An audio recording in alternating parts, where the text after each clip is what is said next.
সকালে ঘুম থেকে উঠে যেন কাজের কোনো শেষ নেই।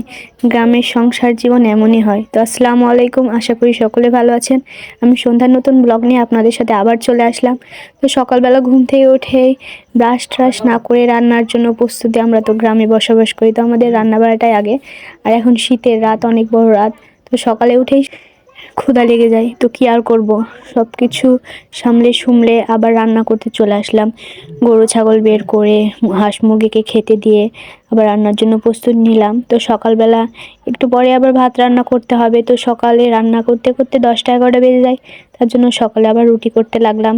যেহেতু আমরা বাসায় অনেক মানুষ, সবাই তো আর এতক্ষণ ধরে থাকতে পারবে না, তাই না? তো রুটি করতে লাগলাম। এগুলো হলো রুলি ময়দার আটা, এগুলো আমার বাসার না, এগুলো কেনা আটা। বাসার আছে গমের আটা, তো ওগুলো আমি তেমন খাই না, আমার হাজব্যান্ডও তেমন পছন্দ করে না। তার জন্য এগুলো আটার রুটি করি।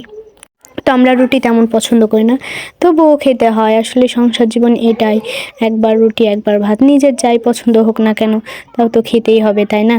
সংসার তো এমনি না, যা পছন্দ হয়ে খাবো, তবু সংসারের টাকা তো এমনি শেষ হয়ে যাবে। কথায় আছে না, বসে থেকে খেলে রাজার ভাণ্ডারও শেষ হয়ে যায়। তো সেরকম সবসময় তো আর ভালো মন্দ খাওয়া থাকে না, তাই না? তো রান্না করতে লাগলাম, আর আমার ননদিন আবার চলে আসছে। তো আমি বলছি ফোন টিপা বাদ দিয়ে আমার সাথে একটু কাজ কর। তো ও বলছে আচ্ছা করি। আমি এক হাতে রুটি করছিলাম, আবার জাল দিতে পারছিলাম না, তো আমি ওকে বলছিলাম একটু জাল দিয়ে দিত। তো আবার জাল দিয়ে দিছিল। আসলে রুটি আমি তেমন ভালো পারি না, তো আস্তে আস্তে করতে করতে এখন শিখে গেছি। ফার্স্টে ভালো পারতামই না, আর এখন একটু পারি। পরবর্তীতে আরও ভালো পারবো ইনশাল্লাহ। তো আমার মতন কে কে এভাবে রুটি বানান সকালবেলা অবশ্যই কমেন্টে জানাবেন। তাড়াহুড়ো করে, আসলে আমার একটা বাচ্চা আছে, তো সকালবেলা একটু ঘুমিয়ে থাকলে আমি সংসারের সব কাজগুলো করে নিই, যাতে ও ওঠার আগে আমার কাজগুলো হয়ে যায়। কারণ ও উঠে কারো কাছে থাকতেও চায় না, আর কোনো কাজ করতেও দেয় না। তার জন্য আমাকে পাড়াপাড়ি করে সব কাজ করে নিতে হয়। তো রুটি করতে লেগেছি, দেখতে পাচ্ছেন। তুমি এভাবে বেলে রুটি করি যাতে রুটিটা গোল হয়। আমি জানি না কে কেমন করে রুটি করেন, আমি এভাবেই রুটি করি যাতে রুটিটা গোল হয়। তো দেখতে পাচ্ছেন ও অনেক জোরে জাল দিয়েছিল, আমি ওকে বলছি আস্তে আস্তে জাল দে, ও জোরে জোরে জাল দিয়েছিল। তো রুটিটা কেমন হয়েছে আপনারা একটু কমেন্টে বলবেন অবশ্যই।